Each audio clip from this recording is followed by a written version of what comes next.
बच्चों, अब यहाँ अपने दोनों की जो पूंजी निकाले अंतिम पूंजी उसको पक्की तलपट में बताएंगे। 79,500 और 51,000। अब देखो बच्चों, अब अपने अर्पिता की पूंजी ज्ञात करनी है। इन दोनों की पूंजी के ऊपर से अर्पिता की पूंजी ज्ञात करेंगे, परंतु उससे पहले गणना देखो। नई पीढ़ी में अंकिता की पूंजी 79,500 और ऐसा की पूंजी 51,000, એટલે टोटल पूंजी हुई 1,30,500। अब यहाँ अपने लाभ में से अर्पिता को कितना भाग देना है? 1/4। तो बाकी का लाभ बचेगा वो किसका होगा? अंकिता और ऐसा का। इसलिए माना कि पीढ़ी का लाभ 1 में से 1/4 घटाओ तो 3/4। अब 3/4 के प्रमाण में पूंजी 1,30,500 हो तो 1/4 के प्रमाण में कितने? तो यहाँ पद रखेंगे 1,30,500 गुणे 1/4 गुणे 4/3। तो ये पूंजी आएगी 43,500, क्योंकि ये पद उल्टा हो जाएगा। अब देखो बच्चों, 43,500 की क्या एंट्री करेंगे? नकद खाता उधार अर्पिता का पूंजी खाता से। तो नकद खाते में लिखो अर्पिता का पूंजी खाता 43,500। अब इसी को इधर भी लिख दो पक्की पूंजी खाते में, नकद खाता अर्पिता में 43,500। अब टोटल करेंगे 43,500। यहाँ भी लिखेंगे 43,500, ऊपर भी लिखेंगे 43,500। अब इस पूंजी खाते में ले आओ अर्पिता की पूंजी 43,500। अब ये तीनों को जोड़ के बाहर निकालो 1,74,000। अब नकद खाता भी बंद कर दो बच्चों। नकद खाते का टोटल आएगा 92,400। यहाँ भी लिखेंगे 92,400, ऊपर भी लिखेंगे 92,400। शेष आगे ले गए, इधर ले आओ नकद ऑब्लिक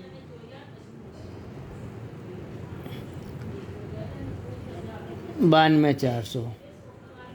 देखो बच्चों, अब यहाँ जो बाकी रह गया पक्की तलपट में उसको दर्शा देंगे। लेनदार नहीं लिखे थे तो लेनदार लिखो। गत वर्ष के जो पक्की तलपट है उसमें 60,000 ओके वो यहाँ लिख दो। उसी प्रकार देनी हुंडी 8,000।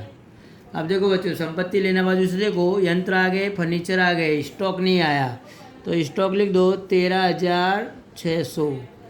देनदार आ गए, रोकड़ बैंक आ गई। अब टोटल दोनों बाजू का हो जाएगा 2,42,000।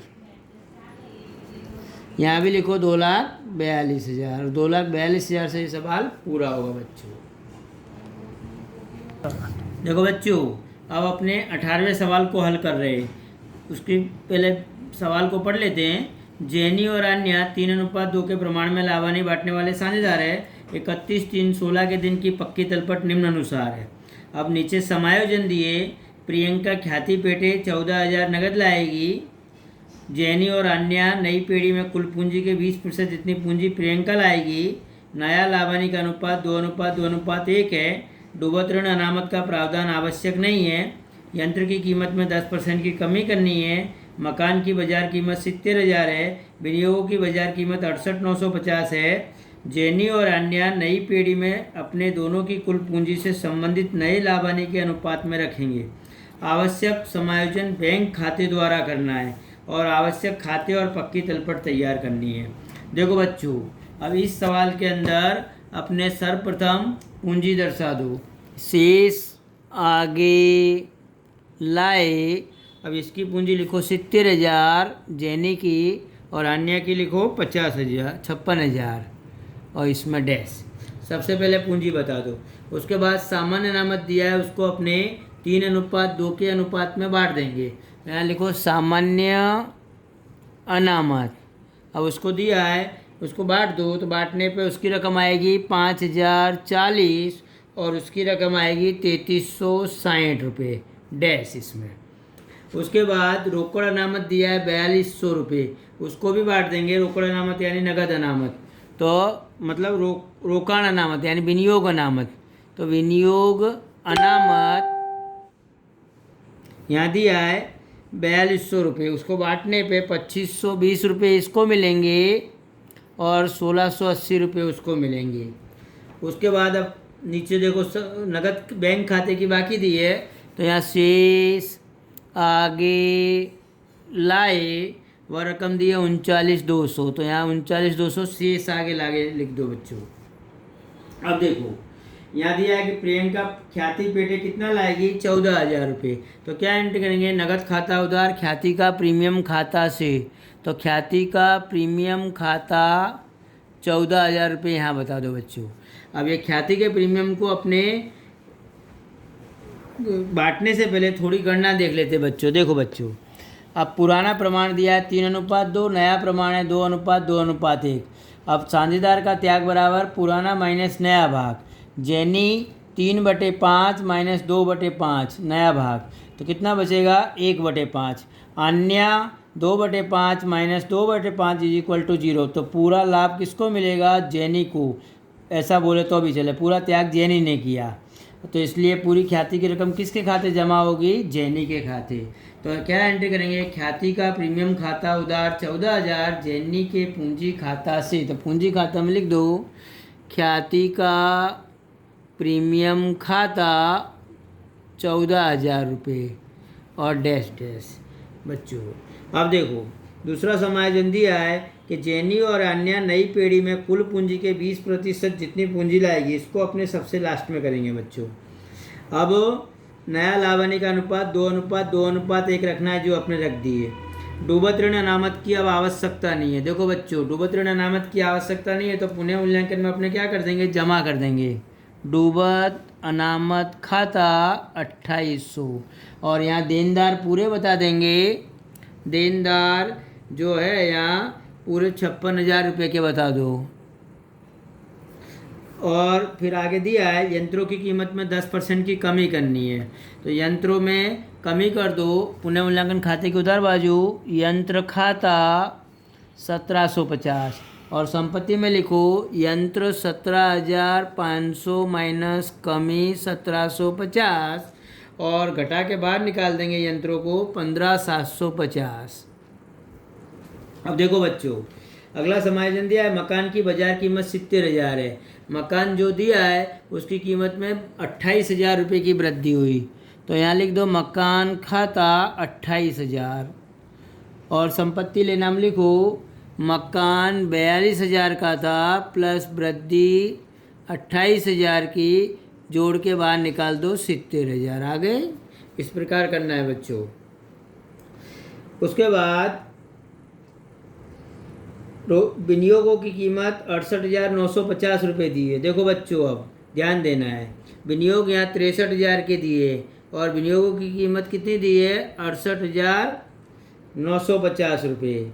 तो कितनी वृद्धि हुई, 5,950 की। तो यहाँ जमा कर दो विनियोग, इधर नहीं, पुनः मूल्यांकन खाते में जमा करो विनियोग खाता 5,950, और यहाँ लिखो संपत्ति में विनियोग पहले के कितने दिए बच्चों, पहले के विनियोग है 63,000 के, प्लस वृद्धि 5,950, और जोड़ के बाहर निकाल दो 68,950।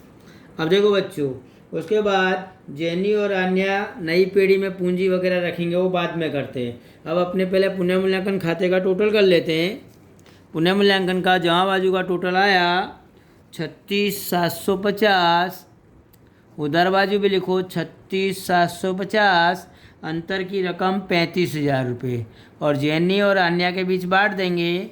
लाभ पूंजी खाते जैनी और अन्य के बीच 3:2 के प्रमाण में बांटेंगे, तो 3:2 में 21,000 इसको मिलेंगे, 14,000 उसको मिलेंगे। इस लाभ को पक्की तलपट पे पूंजी खाते ले आओ। पुणे मूल्यांकन खाता 14,000, 21,000 और 14,000 इस प्रकार लिख देंगे। अब देखो बच्चों, एक ध्यान देना है। अब यहाँ अपने देखो बच्चों, अब अपने प्रियंका की पूंजी ज्ञात करनी है, और प्रियंका की पूंजी ज्ञात करने के लिए अपने पूंजी खाते के दोनों की जमा बाजू का योग को देखेंगे। देखो अब यहाँ गणना में देखो बच्चों, प्रारंभिक बाकी 70,000, 56,000, उसी प्रकार फिर सामान्य अनामत 5,040, 3,360, विनियोग अनामत 25/20 1680 और ख्याति का प्रीमियम 14,000 और पुनः मूल्यांकन खाते का लाभ था 21,000 14,000। इन दोनों का टोटल करेंगे तो जेनी का टोटल आएगा 1,12,560 प्लस इसका टोटल आया 75,040। दोनों टोटल को यदि अपने जोड़ते हैं तो 1,87,600 और इन दोनों का नया प्रमाण कितना था 2:2। तो समान प्रमाण में बांटेंगे तो इसको कितना मिलेगा 93,800। उसी प्रकार इसको भी मिलेंगे 93,800। तो यहाँ लिख दो पहले शेष आगे ले गए 93,800 और इसको भी लिखो 93,800। देखो बच्चों अब अपने 93,800 जबकि इसका टोटल कितना है यहाँ 1,12,560 बराबर 1,12,560। अब 1,12,560 में से 93,800 घटाओ तो इसकी पूंजी कितनी रखनी है अंत में अपने को 93,800। तो इसका डिफरेंस कितना आया 18,760 रुपये। इधर लिख दो नकद ऑब्लिक बैंक खाता, मतलब इसकी पूंजी 93,800 रखने के लिए ये बाकी की पूंजी ले जाएगी और ले जाएगी तो क्या एंट्री करेंगे जैनी का पूंजी खाता उधार नकद ऑब्लिक बैंक खाता से और नकद ऑब्लिक बैंक खाते की जमा बाजू जैनी का पूंजी खाता 18,760 रुपये। इस प्रकार बताएंगे। अब देखो बच्चों इसका अन्य का टोटल इधर का ज़्यादा आता है 93,800 बराबर यहाँ भी लिखो 1,12,560। अब 93,800 तो यहाँ भी लिखो 93,800। अब देखो बच्चों इसके अंतर की रकम कितनी आती है 18,760 यानी इसके 93,800 रखने के लिए इतने घटते हैं कम है तो ये लाएगी तो क्या एंट्री हो जाएगी नकद ऑब्लिक बैंक खाता उधार अन्य का पूंजी खाता से। तो नकद ऑब्लिक बैंक खाते में लिखो अन्य का पूंजी खाता 18,760 यानी जैनी ले जाएगी और अन्य लाएगी। क्यों लाएगी क्योंकि इतनी पूंजी रखनी है अंत में और इतनी पूंजी रखने के लिए जैनी की जो पूंजी बढ़ती है वो ले जाएगी अन्य की घटती है वो लाएगी। अब देखो बच्चों अब अन्य की पूंजी निकालने के लिए अपने थोड़ा सा गणना फिर से देखेंगे। अब देखो उसकी पूंजी कुल पूंजी के कितनी रखनी है 20% पूंजी रखनी है पेड़ी में उसकी जो पूंजी है उसकी। तो इन दोनों की पूंजी कितनी थी 1,87,600 उसके 20% कितने आए 37,520 तो उसकी पूंजी कितनी रहेगी 37,520। उसकी क्या एंट्री करेंगे नकद ऑब्लिक बैंक खाता उधार प्रियंका का पूंजी खाता से। तो पूंजी खाते में लिख दो 37,520 रुपये। टोटल कर दो 37,520 यहाँ भी लिख दो 37,520 और नीचे भी लिख दो 37,520। अब इस पूंजी को यहाँ ले आओ पूंजी खाते में तीनों की पूंजी खाता जैनी अन्या और प्रियंका तीनों की पूंजी 93,800 37,520। अब तीनों की पूंजी का टोटल करके बाहर निकाल देंगे तो कितना होगा बच्चों 2,25,120।